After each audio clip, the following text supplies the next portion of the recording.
Hey, NewsNation's Chris Cuomo here. Now, on our show, I've made a commitment to you that we're going to give you the stories that matter. We're going to give it to you straight. We're also going to stay on those stories because that is rare in this business. It's rare in this world. That's where this podcast comes in. Let's get after it.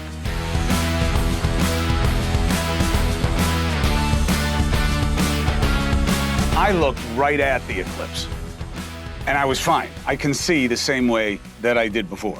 I kid. But there is a serious takeaway from today.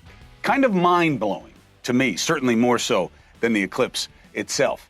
You know, I see all these people online snarking about it, and I say, let's black them out. I saw cause for hope. I get the jokes about the eclipse being a metaphor for how we're all being plunged into darkness and needing rose-colored glasses and all the Trumpy this and Biden that. It's all noise. I see something else.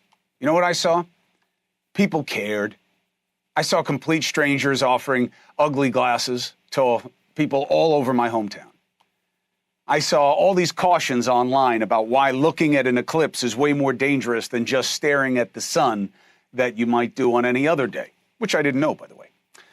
People randomly stopping next to other people that they don't know and talking about it. In New York City, a city constantly told to be on edge, be on the lookout for crime. Though most categories are trending down, including subway crime. Wait, what? No. It's like Thunderdome in New York City. I just saw it on the show before you. It's terrible. I know it sells. Fear always does. Darkness sells. Has sold a lot of really ugly eyewear today. But even when cloudy skies blocked the main attraction, I saw a much brighter reality all around me and us, as we saw all over the country vis-a-vis the reactions online. As the good doctor, Martin Luther King Jr.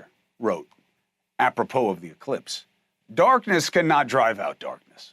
Only light can do that. And there is light in us still, as a collective.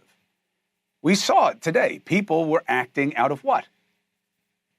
Regular old, decent, common concern. We were all under the same sun and concerned about the same thing, watching without getting burned.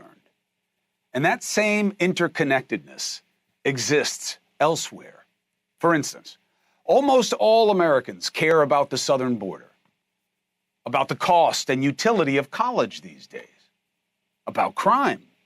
Now, we can disagree, and do, about who caused the concerns and what needs to be done and who should do it. We can disagree about all of that vehemently.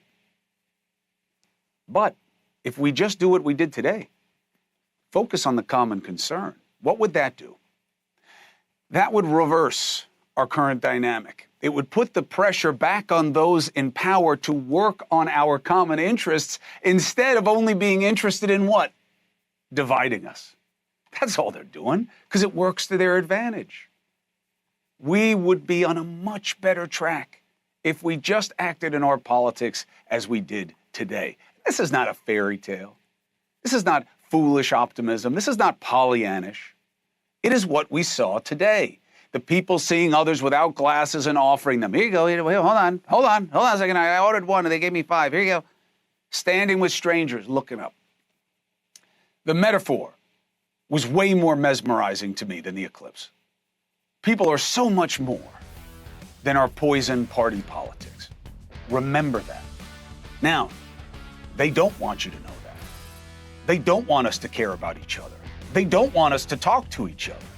They want anyone who questions the established norms to be demonized as dangerous.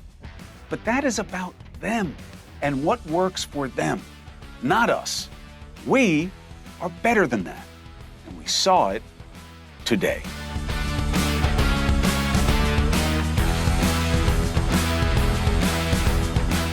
This is Chris Cuomo. Get my podcast, Let's Get After It, at newsnationnow.com or wherever you get podcasts.